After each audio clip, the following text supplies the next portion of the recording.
Welcome back to Turpentine VC, the podcast where we discuss the art and science of building successful venture firms, VC to VC. Today, we're dropping a special interview with Mike Maples Jr. of Floodgate Capital, one of our most popular interview subjects to date, in conversation with David Weisburd on the 10X Capital podcast, also from Turpentine. In the conversation ahead, Mike talks about why he invested early in Twitter, Lyft, and Okta, how Mike thinks about fundraising from LPs, and the power of pursuing non-consensus ideas. Mike also shares key takeaways from his new book, Pattern Breakers.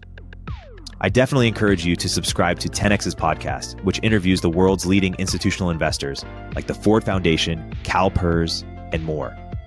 A link is in the show notes.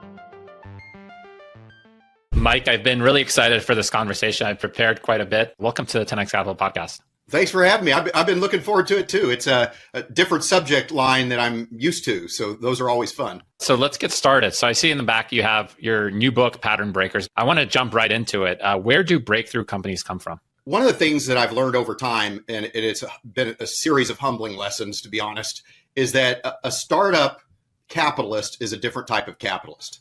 And so if we think about capitalism the way it's normally practiced, we would look at it through the lens of business school or Warren Buffett or Howard Marks or folks, really smart people. Quite often when we think about those companies, we think about their ability to persistently compound.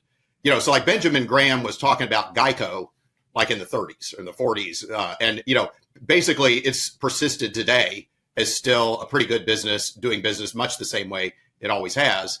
And so most capitalists are trying to create value by creating persistent compounding.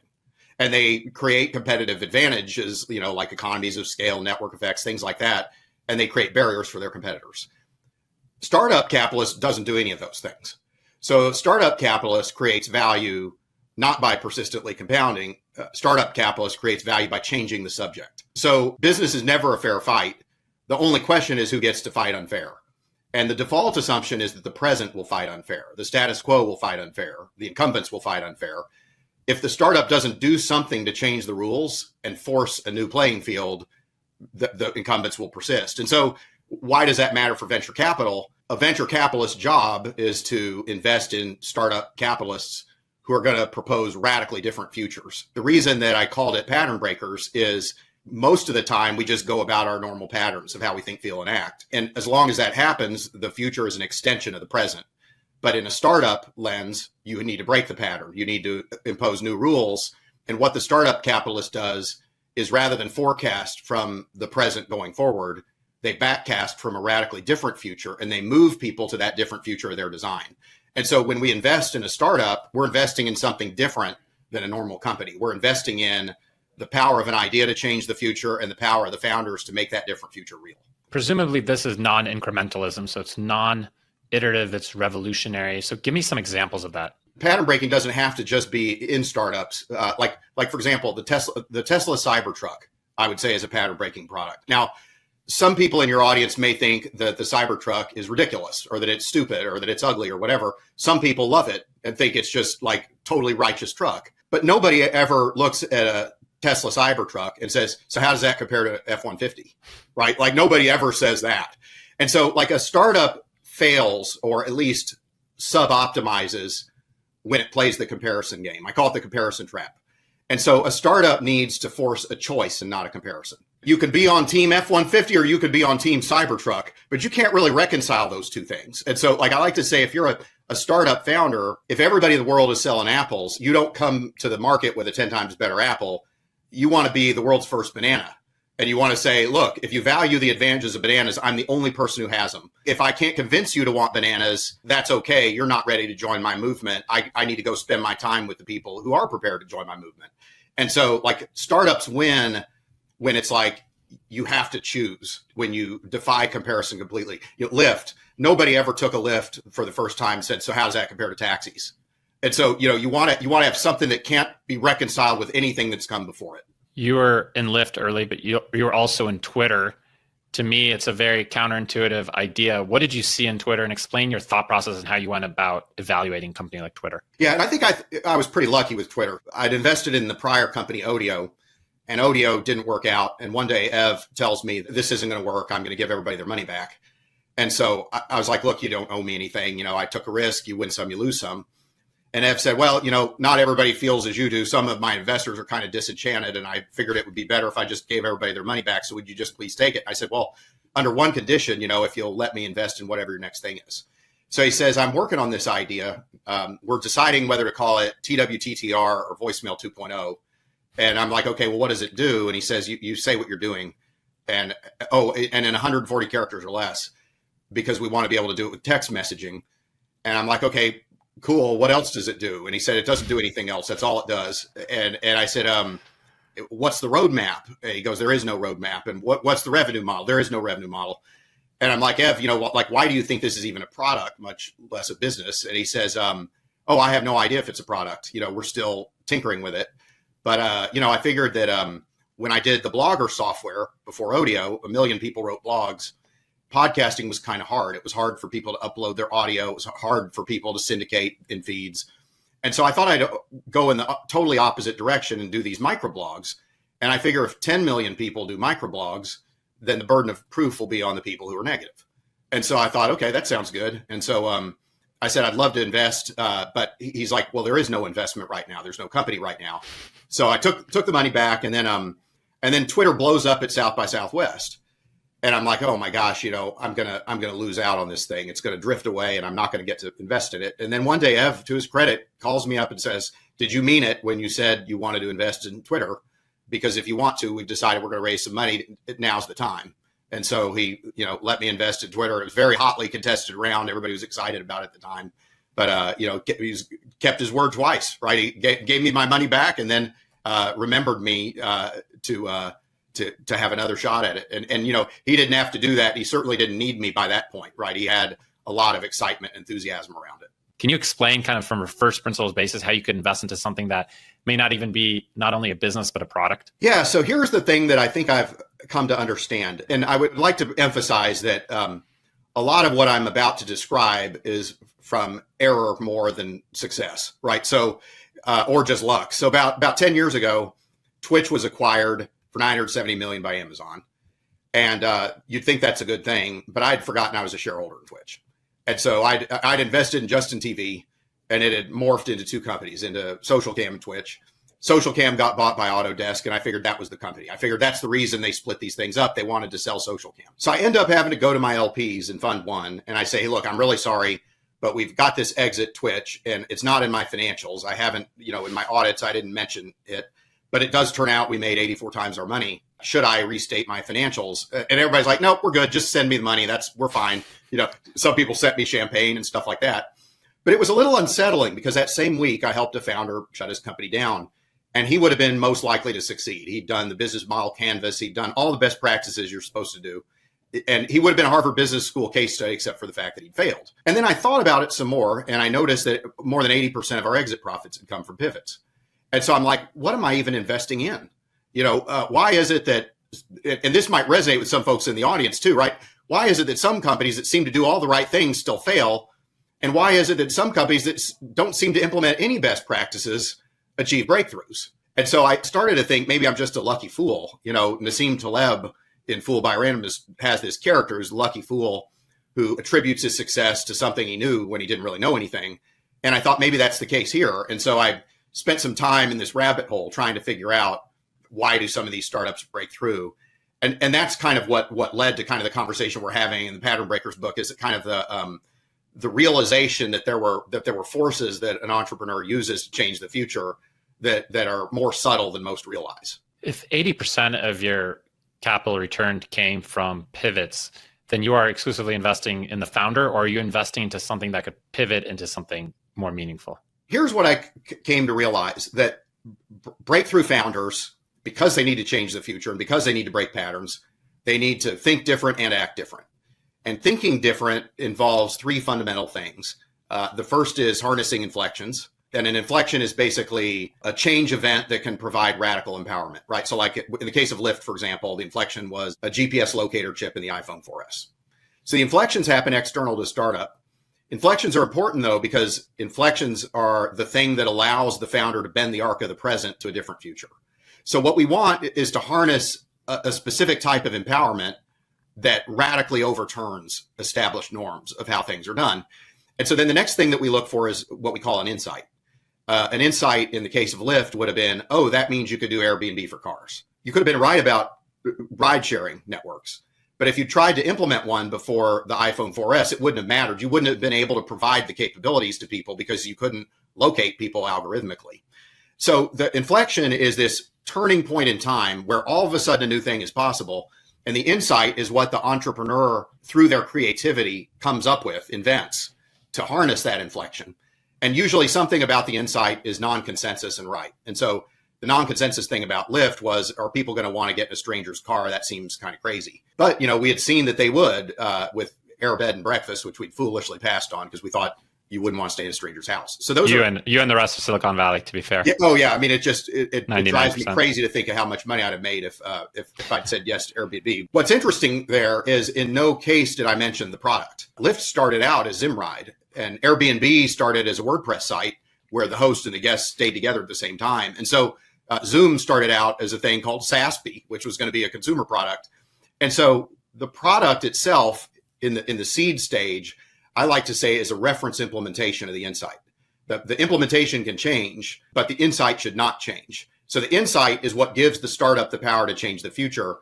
And now when I'm trying to get product market fit, I'm trying to convert that insight by answering a question. What can I uniquely offer that people are desperate for? And so the offering comes from a combination of the implementation and talking to the right audience for that implementation. And product market fit happens when those things line up. And now all of a sudden I found a bunch of desperate people for the specific implementation of the specific empowerment that I can offer. The assumption being that the first product is just a prototype and a good founder will find a way to talk to customers and iterate if they're in the right space with the right inflection point. I believe that's true because time and again, I was humbled by the fact that the product would change. Like Justin TV was a terrible idea, right? He was trying to live cast his life 24/7 and he's calling it a reality show. And I'm like, look, even reality TV doesn't work that way. Reality TV, you film the entire week and you condense it to 20 minutes. Like nobody wants to follow you around your whole life. That's just stupid.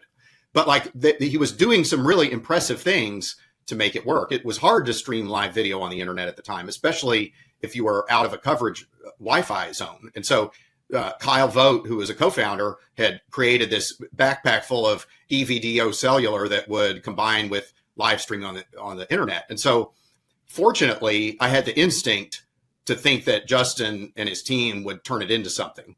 But if I'd invested you would have never said yes to it for what it is, right? You would have never thought that it was a good product idea out of the get-go. So in that case, was it the inflection pre-pivot that was part of the investment thesis, or was it just the founders? These are just founders that would find a way. Why was it a good investment? In some ways, the insight and the inflections converge in something that is easier to interpret at the time. For example, sometimes the inflection happens after Twitter benefited enormously from the iPhone because the iPhone made it possible for people to compose tweets a lot easier. You couldn't have known that at the time that you decided.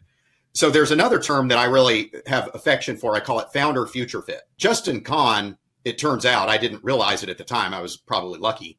Justin Kan was incredibly authentically matched to the future he wanted to create. Justin Kan wanted to be an influencer before there was such a thing. Justin Kan started Justin TV right after You was the Times Person of the Year. YouTube was on the cover of Time. And so user-generated content was exploding.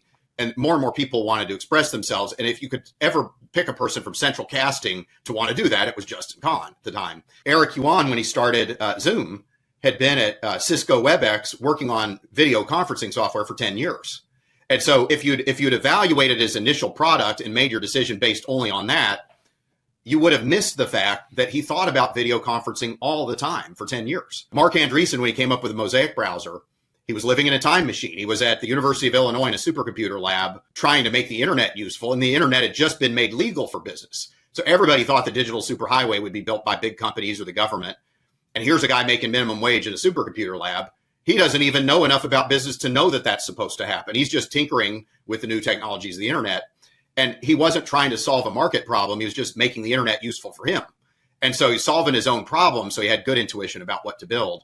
And so time and again, I found that the most powerful signal that you can tune into during a seed round is founder future fit, and how authentic of a match is that founder? Can I imagine that there would be anybody in this world better suited to pursue this future than this person? And if the answer is no, I've been surprised over and over again on the upside in terms of what these people create and how the dots forward connect in ways that none of us could anticipate. Is there any useful information there in terms of investing pre-pivot? I understand why you would look at Eric and say he's the perfect person to start Zoom, or Justin, perfect person to start Twitch when you saw that inflection in the video game space. But could that somehow inform your decision on how to invest pre-pivot? I pretty much assume they will pivot because, 80 in the success case, it's 80% likely that they will, right? So I say to myself, okay, does this person, that goes to the acting different. Does this person have what it takes to notice things that other people aren't going to notice? And is he going to navigate his insight via an implementation to the desperate customers and eventually lock on to product market fit? And so I'm betting on that founder's ability to make that happen. I don't know specifically how they will, though, when I make that bet. It's kind of like, I'm a 49ers fan. And unfortunately, I was at the Super Bowl when we got beat by Kansas City. I didn't know what play Patrick Mahomes was going to run next. But like every time he was on the field, I'm like, oh shit, there's Mahomes again. And it's like that. Founders are a lot like that, right? Like the founders, you don't know what play they're going to run necessarily. You don't know what technique of improvisation they're going to do necessarily, but you're betting on the fact that this guy's in the entrepreneurial field is kind of like Patrick Mahomes. Just give him the ball and wait to be amazed. And it's my job is to make sure that it's the right person on the right playing field so that if they succeed, that we get paid for the risk that we took. But ultimately, I need to not be too attached to whether the product for what it is the end product. Not yet, at least. How do you counsel founders on when they should pivot versus stay the route? Is it obvious when you have massive product market fit? Yeah, people talk about loose interpreting of the Constitution or strict. I'm pretty strict when it comes to product market fit. So like to me, it's like if you're not positive you have it, you don't have it. Companies that have product market fit just have a fundamentally different kind of drama. It's like, oh man, we can't build servers fast enough. Oh no, we can't hire quick enough. Oh shoot, the product's not performing well enough because we're getting slammed by all this traffic. And so like when product market fit happens, those are the kind of problems that you're dealing with, right? The problems of hypergrowth. I like to always go back to first principles with product market fit and pivot. So I say, okay, we have an insight and we have to answer a question. What can we uniquely offer that people are desperate for? And so what we need to do is we need to find people desperate for the empowerment that's embodied in our insight. If we don't find those people, one of three things is true. We either don't have an insight, in which case we don't have a startup, right? We'd be better off just stopping. Or our implementation is wrong, or we're talking to the wrong people. In the case of Okta, they started out talking to early adopters of Salesforce, and they thought that they wanted to do cloud systems management. And they thought initially that the implementation would be problem resolution. And they went to all these early customers and they all said, this isn't even in my top 5 priorities. And they said, well, what is your top priority? And they all came back with this problem of identity management. They said, we've got all these cloud apps and it's a hassle to manage identity across them. So Todd goes back 2 weeks later with an implementation of identity management. The rest is history. But like in that case, Todd and Freddie had the right insight. They were talking to the right customers, but they had the wrong implementation of the insight. So they had to pivot on the implementation. But when you pivot, you either need to pivot on the implementation of your insight or the customers that you're talking to about your implementation, or both. And product market fit is the art and science of pivoting and iterating on those two dimensions while you hold your insight firm. The metaphor of pivot is very apt. It's like in basketball, when you pivot, you plant your pivot foot and you move your body. And in startups, the metaphor of moving your body is modifying your audience and modifying the implementation of your insight while holding your pivot foot, in this case, your insight, fixed. But if you leave your pivot foot, if you leave your insight, you have nothing left, right? There's no valid reason for you to exist anymore as a startup. Even large companies like Procter & Gamble will only go new product to an existing market or new market to existing product. They never introduce a new product into a new customer base. Yeah, when you do that, you're exponentially multiplying your risk. So what do you say to founders that might have semi-product market fit or might be at 200,000 in revenue, but no real product market fit, no real traction? Do you just advise them to rip themselves out of the market and redesign the product? Not usually. Well, the first thing it's tricky, right? Because sometimes the founder may not have an insight. So the first thing I always try to do, and this is part of why I wrote this book, is I kind of said, okay, these things can be stress tested. If you have a startup idea, I can come to you and say, I don't know if it's a good idea or not. I'm not a customer, but I can ask, what was the inflection? What was the specific new thing that was introduced that didn't exist before that you're harnessing to create empowerment? Why is it powerful? Who does it empower? And under what conditions? So like, for example, in the Lyft example, if the government had outlawed GPS locator chips in smartphones, it wouldn't have mattered how empowering it was. Just like, we can't build nuclear power plants, it seems, even though we know that it would create lots of sustainable energy. So there are conditions that empowerment will be realized and there are conditions it might not be. But I can ask a founder, the more specific you are about your inflection, the more likely it is that you have a specific form of empowerment that can change the future. And the less specific you can be, or the absence of such a thing, it becomes less likely that you can change the future. It's more likely that your idea is incremental. And then similarly with the insight, I could stress test it. I could say, what inflections are you harnessing? What is it about the future that you know that's not obvious? What's non-consensus about it? Why are you right? Why is the consensus wrong? Who are going to be the initial people to believe your non-consensus view? Why are they going to move with you? And then similarly, I can ask if their idea comes from the future. I can say, is this your opinion about the future? Or are you living in the future? Are you looking at the future through a pair of binoculars? Or are you more like Mark Andreessen and you're tinkering with new things and you identified what's missing in the future because you're directly exposed to it? And so by asking those questions, I can get to the root of whether I think they have an insight. And if I believe they have an insight, then I would say to the founder, fundamentally, you have a choice. You can navigate your insight to the desperate by either revising the implementation or revising the audience for your product. But if you have a valid insight, it's axiomatic that somebody should exist who's desperate for the empowerment that insight provides. Hey, we'll continue our interview in a moment after a word from our sponsors. Our sponsor for today's episode is Carta, the end-to-end accounting platform that's purpose-built to power the strategic impact of the fund CFO.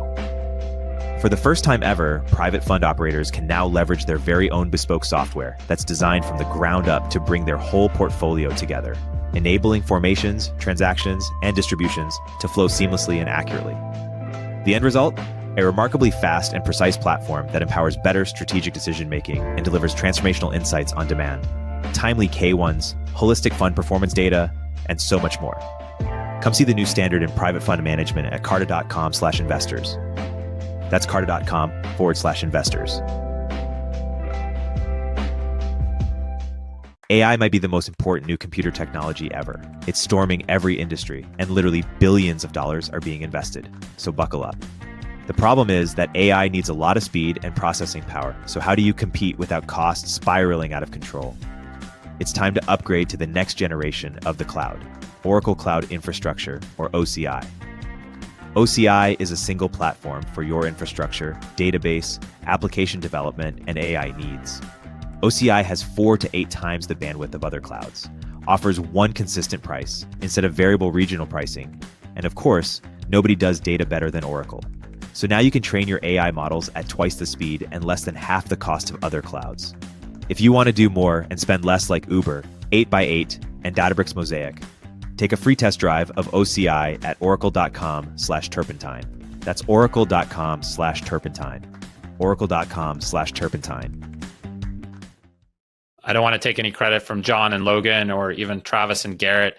Would there be other teams that would have taken advantage of this inflection in your mind if it wasn't for Lyft and Uber? Was this something that had to happen given your theory? I think usually it does. Like DoorDash and Instacart also leverage the GPS locator chip in the iPhone 4S, but in different ways. And so there are multiple ways that an inflection can be harnessed to create empowerment. One of my favorite examples is the wheel. For over 500 years, the wheel was mounted horizontally to make pottery.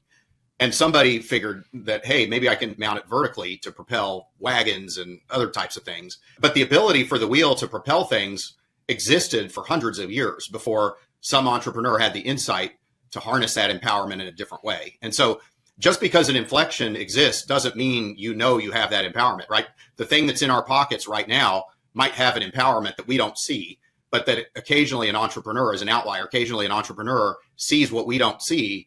And in doing so, they break the pattern, right? They see an opportunity to break the patterns of how we think, feel, and act by implementing an insight that takes us to a different future.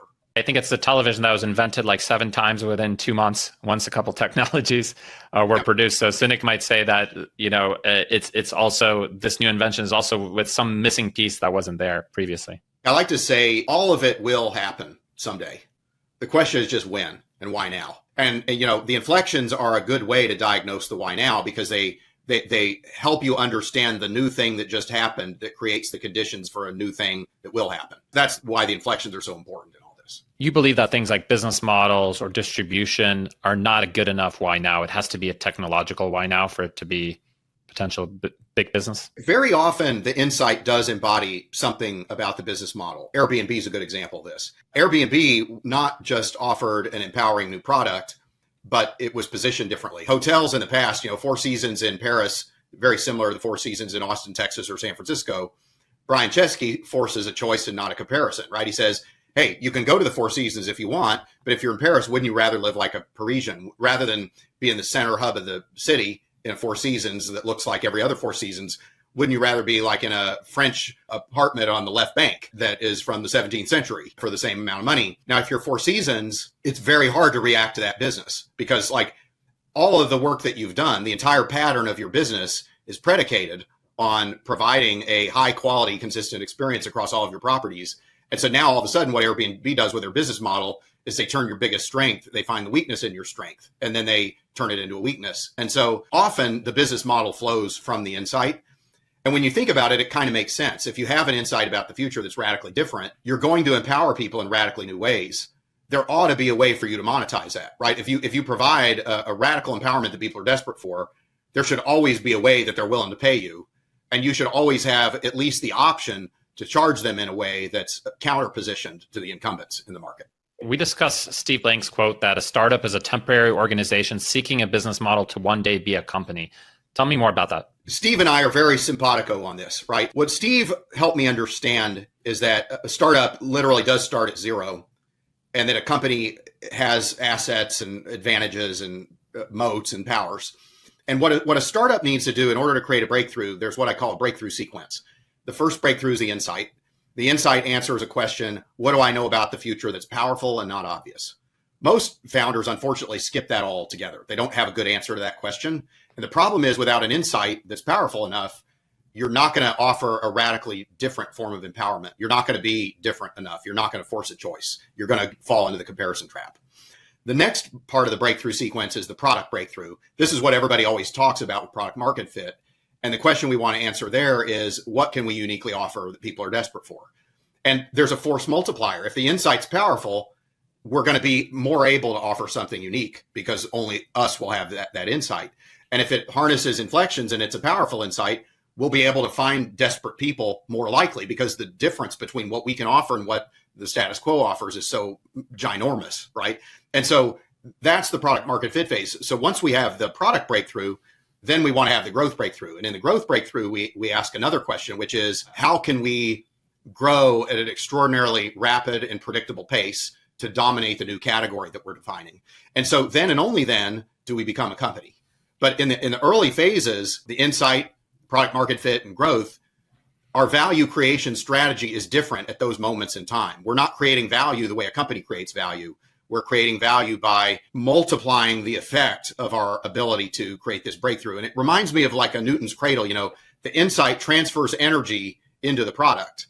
And then the product breakthrough transfers energy into growth. Because if you have a great product that people are desperate for, you can grow by syndicating the truth. You can grow by teaching people rather than spending lots of money to persuade them to buy. The success in the prior phase begets success in the next phase, and energy transfers. So by the time you get to the growth breakthrough, you're just tearing into the market at incredible speed and rapid progress. And that's what you want to observe when a startup does the job right. When it comes to these disruptive businesses, are they all driven by word of mouth? Does that tend to be a pattern you see? For the most part. So part of a founder acting differently is we like to see them create a movement. Lots of people, when they think about marketing, they think about go to market.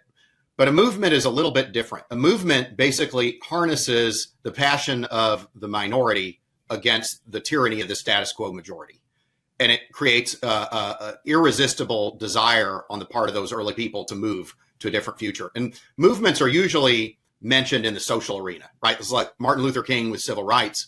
But we can learn a lot from these people who created these social movements. So Martin Luther King forced a choice, right? You can't be semi-racist, right? You either believe that people should be judged on their content of their character, not the color of their skin, or you don't. There's no middle ground. But what Martin Luther King did is he found people who shared that belief with him, and he got them to move with him to a different future. And over time, that movement started to accumulate more and more believers. It went from being a heresy or a controversial point of view to the mainstream point of view. Similarly, that's what startup founders do. So startup founders have an insight about the future that's contrarian. They find the people that are most likely to believe their insight, and they co-create the future with them by persuading them to join their movements. And they form a dichotomy between the world that is and the world that could be. And they position the status quo as the problem. They make the status quo apologize for its greatest strengths, in the way that Airbnb made Four Seasons apologize, or hotel chains apologize for the consistency of their experience. What you want to do when you start a movement is you start by appealing to a higher purpose. You find the minority who's ready to move with you. You move with them to a different future. You co-create that future with them, and you position the greatest perceived strengths of the status quo. You reposition it into weaknesses, and you create a sense of grievance around those weaknesses and show a path to a better world based on your strengths and your radically different approach to doing things. Is that why you don't believe in this canonical great founder, that the founder has to be aligned with his or her mission? Absolutely, right? The affection and a term that I use for it is founder future fit. It's like, why does founder future fit matter so much? Part of the reason it matters is so that you know what to build. And so if you're more authentically living in the future than other people, and you're tinkering with the technologies before other people, and you're doing it in a way that is more creative than other people, you're more likely to know what to build. But equally important is that the future isn't created just by the founders. It's co-created by the founders and their early believers. And so an authentic founder, authentically matched to the future that people believe in, is more likely to attract believers. And so that their authenticity creates signal that punches through the noise and causes the early believers to raise their hand and say, I want to join your movement. And so then that authentic match to the future, thinking different, combined with their ability to create movements by acting different, is the two major forces. Thinking different and acting different is what animates the path of progress to creating these radically different futures. In the financial world, you have many successful people, including billionaires, that seemingly do it just for the money. In startups, why is that not possible, especially given that some startups gain traction very quickly? Why is that such a narrative in the startup ecosystem? I think it varies. Some founders that I know kind of are in it for the money. I found that different people have different motivations, right? So some people, almost all of them are motivated by some obsession they have about the future. I'd say that that's pretty common. But like Justin Kahn, for example, is kind of a thrill-seeking personality, right? He just likes to stir the pot and see what happens and try things and shake things up a little bit. Whereas somebody like Kasser Younis is like really passionate about cars and the future of cars, and grew up with cars, loves cars, couldn't imagine himself doing any business other than a business that's car related. And so like it does vary, I find. Sometimes people talk about mercenaries versus missionaries, but what I find is that what really matters is obsession with the future they're pursuing. Are they intrinsically motivated to pursue it? And, intrinsic motivation, right? It can come from making money. It can come from being famous. It can come from being interested, all kinds of places. Yeah, you look for that motivation, especially early on, pre-product market fit. It makes a lot of sense, what keeps you going and what keeps you going for many years before there's financial outcomes. At the other end of it, you see, people that own sewage companies. Are they passionate about sewage? Maybe they are, but my sense is that it's a little bit overly dogmatically applied. When it comes to LPs, you mentioned that you can't make anybody love you. You could only let yourself be loved. Tell me more about that. Yeah, that's a saying that I read somewhere. I think like when I was a kid, I read it at Sunday school or something. Here's my thing is that like one of the things I think I learned, and I'm grateful for this, that I learned it early in my relationship with LPs, I learned that I should not think of it as a sales cycle. And so at the time, I was trying to convince the world and even myself that you could have an institutional seed fund. That's hard to believe now, right? There's so many. But in 2006, there wasn't really a thing. There was myself and Josh Koppelman and a very small handful of people pursuing this. And so when I talked to original LPs, I would say, okay, look, here's what I believe is true. There's angels who invest small amounts. There's VC firms, they invest $5 million or more. And there's this thing happening. It's called lean startups, and 500,000 is the new 5 million. And somebody is going to create an institutional seed fund. And it's going to be a permanent fixture of the landscape, because if I'm Peter Fenton at Benchmark, why would I leave Benchmark to start a seed fund? So the only people who are going to want to start a seed fund who know VC are mediocre VCs. And then angels don't really know how to even spell LP, right? And so they don't understand how to think about LPs as a customer. So I believe that there will be this new thing, seed funds. And what I would say to people is, if we disagree, that's okay, but I just gave you your time back. because nothing else I'm going to say for the whole rest of this time is going to make any sense to you. What I learned was that if they had an objection and they said, I don't believe seed funds will happen, I didn't take it upon myself to convince them they were wrong or to anticipate it as an objection or add a new slide to my pitch to counter that objection. I said, I need to find people who believe what I believe.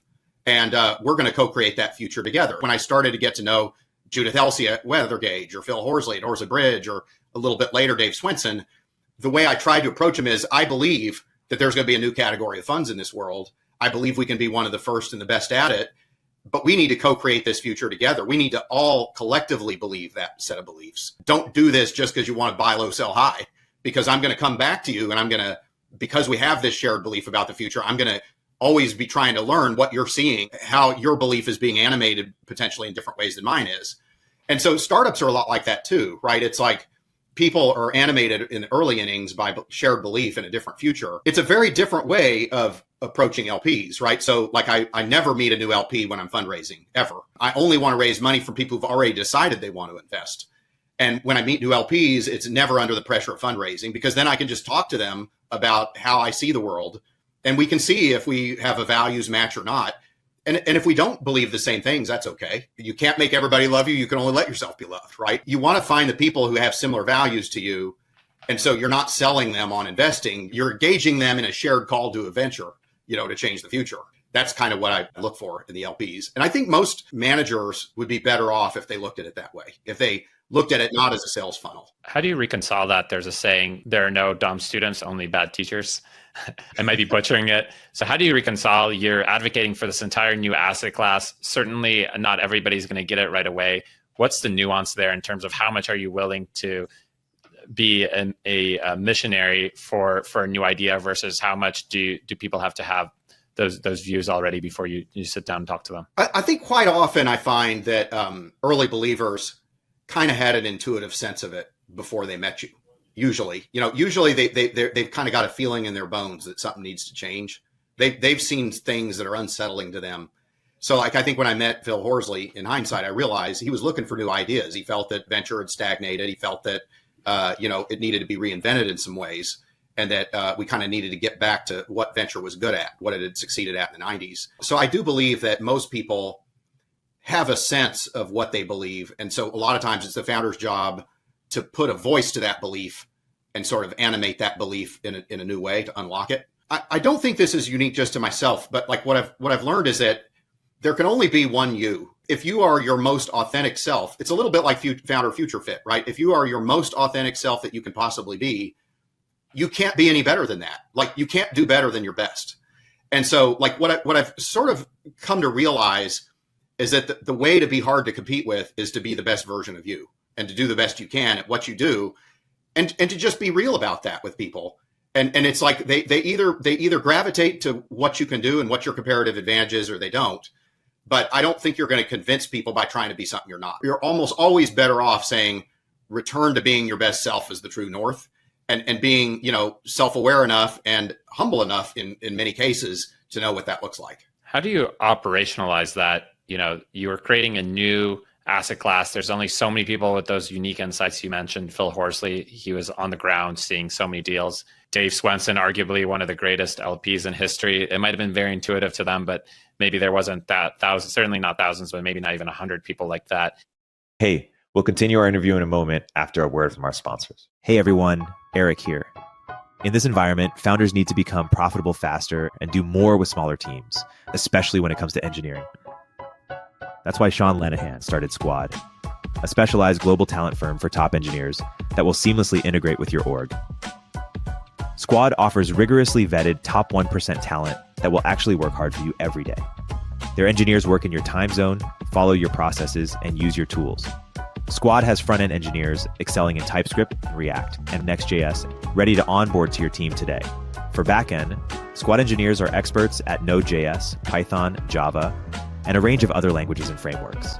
While it may cost more than the freelancer on Upwork, billing you for 40 hours, but working only 2, Squad offers premium quality at a fraction of the typical cost, without the headache of assessing for skills and culture fit. Squad takes care of sourcing, legal compliance, and local HR for global talent. Increase your velocity without amping up burn. Visit choosesquad.com and mention Turpentine to skip the waitlist. How would you advise new VCs to operationalize your strategy? Yeah, and it's the same advice I give to founders. I'd say when you're early, you have an advantage or you don't. Let's assume that you do. If you don't have an advantage, you have no business raising money because you're going to waste your LP's money, right? So in theory, you should have an advantage and you should know what it is and it should be real. If you have an advantage, there's two kinds of people in the world. There's people who value your advantage and there's people who don't value your advantage. You only ought to be spending time with people who value your advantage or are prepared to value it and not waste any energy on the other people. Wasting time on the other people is bad for two reasons. One is they're not going to do anything. They're not going to give you money. It's not going to be a good use of your time. But even worse, they're going to give objections to your strategy that aren't valid. And you're going to modify your strategy according to their feedback. And their feedback doesn't matter in the early days. The only feedback that matters is the feedback from the believers. Because if you're right, you want to find the people who believe that you're right, because their feedback it has a better bearing on a correct future. So like what I say to people is only spend time with people who either value your advantage or are prepared to value it. And don't sweat it if not everybody does, right? And it's like, it's nothing personal, right? It's just, they just don't value your advantage yet. Maybe they will someday, maybe they won't, but it's not your problem. And, there only needs to be enough people who value your advantage and you're in business. And if nobody values your advantage, then you got to ask some broader questions about whether you have one. But if you have a true advantage that's compelling, there will always be people who value it. And that's who's worthy of your time. It's kind of inspiring when you think about it, because then you realize that there's always an opportunity for those who have the advantage. It's interesting. One of my masters in psychology, if I was to put on that hat, I would say a lot of people subconsciously focus on the people that don't believe in them. They have this need to be liked by people. And then they give a pitch to someone. Someone's like, yeah, that makes total sense. And they lose interest. It's kind of like, in romantic realm where people are just chasing, women or men that aren't interested in them. There's some deep subconscious issues there. This is where I think Peter Thiel is really onto something. Peter Thiel would talk about Rene Girard and mimetic theory, right? And Rene Girard's theory was that people tend to form their opinions based on the desires and interests of other people rather than their intrinsic, personally formed desires and opinions. And so part of being your best self is to avoid mimesis, right? Is to avoid the patterns of mimetic wiring that we all possess. And instead to say, hey, look, your time in this world is limited. You don't have much of it. You don't know how much time you'll have. Honor the gift of your time every day by doing your best and being your best self and always returning to that as true north. And what you find is that if you're your best self, there's nobody like you. So you'll always have an advantage, right? No matter what you're doing. And there will always be people who value that advantage. And so that's what's inspiring about it to me, is that like why avoiding mimesis can always be a path to the light, no matter who you are. And that's why he has this theory on why there's so many great autistic founders, that it takes almost a irregularity to be able to not succumb to the mimesis. Yes. Yeah. There's reasons that we engage in mimetic behavior. We want to fit in. We want to be part of the community. Harmony matters sometimes. But I also think that it's always good to ask, how are you going to show up in the world in your best possible way? You talk a lot in Pattern Breakers in general about being non-consensus, right? And it itself has become a meme in the venture ecosystem. Could you explain, as a fund manager, would you have been as successful if you had a consensus view on institutionalized seed? Was that a big part of your success? I think it probably contributed to it. I'm always prepared to admit that it was lucky all along, right? And so that may be a part of it. But like, why is non-consensus so important? Well, it's like the only way you can make a difference is to be different. If you're doing what everybody else is doing, you might perform well, but you won't perform extraordinarily better than the rest. If you and I buy stocks, we have a choice. We can buy the index or we can be stock pickers. If I buy the index, the stock market may go up. I may do well. I may make money, but I'm not going to do better than everybody else who bought the index. It's just going to be a function of the average. If I buy a stock, let's say I go buy NVIDIA, I'm either going to outperform the index by making that decision, or I'm going to underperform the index. There's no in between. And people say, well, NVIDIA is a great company, you should buy the stock. But the problem with that is that NVIDIA is priced based on supply and demand. There's a set of people who think it's optimally priced, even though it's great. And so anytime you buy a stock, you're departing from the consensus. And there's an equal number of people who think you're wrong and an equal number of people who think you're right. And it's your willingness to be wrong, it's your willingness to underperform the index that gives you the opportunity to outperform it. So that's always true in any given field of endeavor. It's your willingness to fail that lets you succeed. When you're non-consensus and right, you don't know that you're right at first. You have instinct that you're right. All you really know at first is that you're non-consensus, but you have to risk being wrong to be right. And so that's why I think non-consensus and right is so important in all of this, right? Like, you can't, as an entrepreneur, you're never going to create a breakthrough by pursuing the consensus. because your profits and your opportunity get arbitraged away by the incumbents and by other startups in mindless competition, because it's a mimetic way of showing up in the world. Only by departing from the consensus can you create the extraordinary breakthrough. Just to play devil's advocate, is the converse also true? Something that sounds good to a lot of people is automatically bad to you as a startup idea? For the most part, yes. And the reason is that human beings are conditioned to like things. So if everybody likes a startup idea, it's too similar to what they already know, which means it's probably too similar to the consensus. It's probably too much of a projection of the present rather than a radically different future. And so it's kind of a weird, it's kind of Zen, right? But like when you think about it, it makes sense. The distinction there for something like Twitter, that to me still doesn't quite make sense. I would have definitely passed on Twitter, but at the time it was consensus among the super intelligent VCs because they understand this natural bias towards non-consensus. How do you explain something like a Twitter at the time it was hot? At the time at Twitter, it had already blown up. Got it. So the metrics were already. Everybody already knew Twitter was a thing by the time Ev decided to raise money. It was just kind of like, did you believe he was going to turn it into a business was really the only question. You alluded to it. You knew David Swensen, and presumably he was an LP in Plugin. Yeah. And the show, we've met a lot of his former friends and colleagues. What are some things that you learned from David Swensen? Oh, man. There's so many things. I mean, he was just a great man, a great strength of character, just a great human. If I had to reduce it to one thing, and it relates to his impact as well, is that patience is a form of arbitrage. So like most people used to think that liquid assets, all things being equal, are more valuable than non-liquid assets because with a liquid asset, you can trade in and out of it. But what Dave understood is that your willingness to hold an asset for a very long time eliminates competition for that asset. And so as a result, if you're prepared to be patient, if you believe, liquidity doesn't matter, only success matters, you need to be right about the investment. If you're right about the investment and it happens to be a liquid, you might even be more spectacularly right because there are going to be fewer people with a trading mindset that are going to engage in that trade because they can't trade in and out of it really fast. So that's what I always think about that with what I learned from him. Because like, for example, I've worked with Ann now since 2008, so 16 years. And part of our advantage is we just have a temperament advantage. We just know each other and we know each other's tendencies and things like that. We don't feel pressure to invest in every hot AI deal because we'll look at each other and say, this is getting a little bit crazy right now. Maybe we shouldn't. We're not in any rush to do anything. We don't have anything to prove this year. Let's just spend the money wisely, invest it wisely. And it kind of comes back to this idea of Dave's, which is the more patient you're willing to be in the pursuit of valid excellence, the fewer competitors you'll have in that pursuit. Because, most people won't do that. Most people are impatient. Most people do want to trade. I would say there's so many things you can learn from him, and his books were really good. But I'd say that's the high order bit. You mentioned Ann, your partner.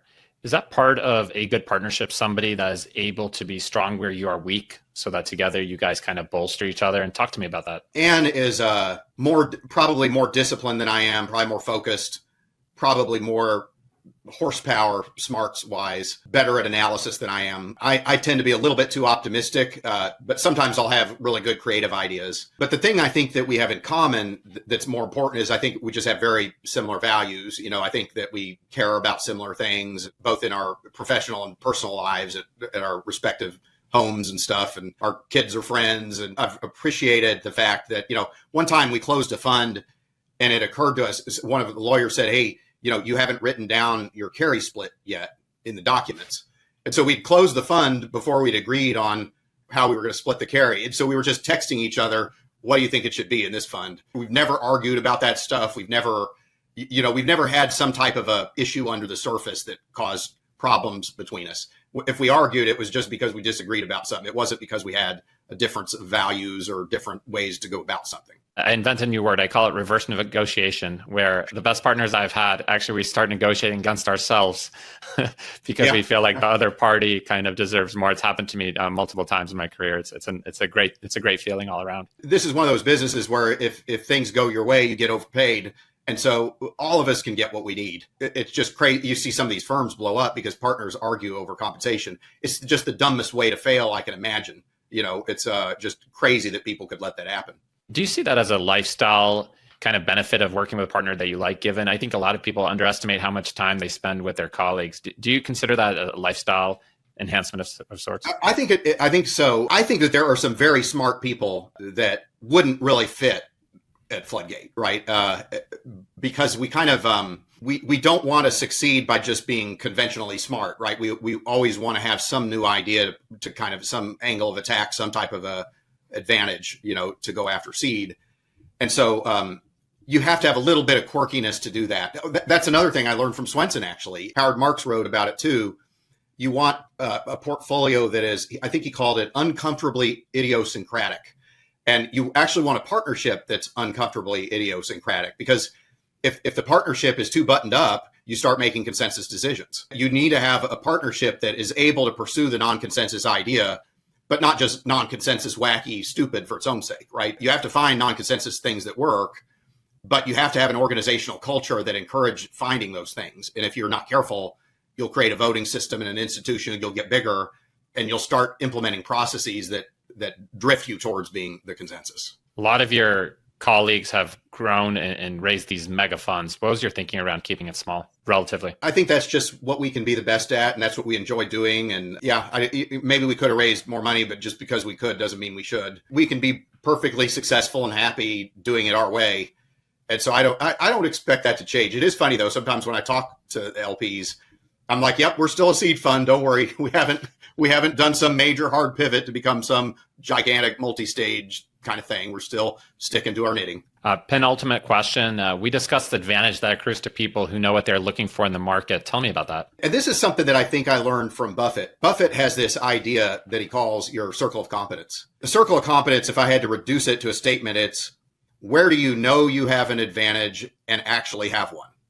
And so most people think they have an advantage where they don't, or they don't even know that they should have one. They just go chase hot deals and hope they get into their share of them. But like when you think about it in investing, if you're really going to have differential returns, you need to know something the world doesn't know. You don't need to know more than the entire world about everything, but there needs to be a specific thing where more times than not, you know more. Because otherwise, how are you going to depart from the consensus in a way that you get rewarded for doing so, right? You need to depart from the consensus because you know something the market doesn't know. So that goes back to your circle of competence. It's funny, the other day I saw this company and I love the founder. It's called Endless Health. And I'm like, I really like this company. And it's got a little bit of a hardware component to it. And I'm like, Ann, can you check this out? I think you're going to like it too. And Ann's like, dude, I love this founder. This is amazing. And so we start talking about it a little more and thinking about it a little bit more. And Ann's like, I don't think I can lead this because it's not in my circle of competency. I've never made money on a project that looks like this before. And here are the attributes of it that I don't fully understand. And I don't know why I have an advantage. And as I heard her describe it, I'm like, she's right. We shouldn't do this investment. And now, will that investment make money? It may not. But there is no differential reason for us to make money at it, other than maybe we had access that other people didn't have. But like if you can't articulate on the tip of your tongue the thing you know or have access to that the rest of the world doesn't know or have access to, why would you have any basis to believe that you're going to have differential returns by making that investment? I think that knowing where you have an advantage and actually having one there is a big part of success in this. It's a very contrarian point. If you look at even Twitter's cap table or Slack early on, you had all these prolific founders from other enterprises that just had access to it. Why is access not a good enough reason to invest? It can be sometimes, but then you could say, okay, my circle of competence is I can get access to deals that everybody wants, but not everybody can get into. And then you just got to be clear about why that is, what makes you so special, right? And if that's true, that's fine. But I think it's always important to know where you have the advantage. If you don't know where you have the advantage, you have no business investing money because you have no basis to outperform the average. That's the key in all this. You need a systemic competitive advantage. Yeah, that's right. You need a structural competitive advantage to succeed, on any long-term basis. I know you didn't want to promote your book too overtly. I'm going to promote it. It's Pattern Breakers. I've now spoken to you several hours on topics in the book. Where could people get it, and how could people purchase your book? Well, yeah, I mean, it's just wherever you get books, right? Amazon, or we have a website called patternbreakers.com. But probably the best way to do it is the way people always do it. I hope people like it. We spent 4 years on it and rewrote it 3 times. I definitely did my best on it. We'll see if readers agree, but I gave it my best shot. Hopefully that'll be more than enough. It will be more than enough. Thanks again for jumping on the podcast, and look forward to sitting down live soon. All right. Thanks, David. I appreciate the time. Turpentine VC is a podcast from Turpentine, the network behind Moment of Zen and Econ 102. If you liked the episode, please leave a review in the Apple Store or rate us on Spotify.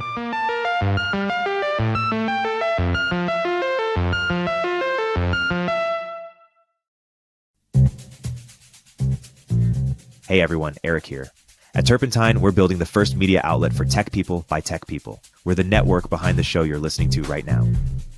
We have a slate of hit shows across a range of topics and industries, from our AI and investing cluster of podcasts to shows that drive the conversation in tech with the most interesting thinkers, founders, investors, and influencers, like Econ 102 with Noah Smith.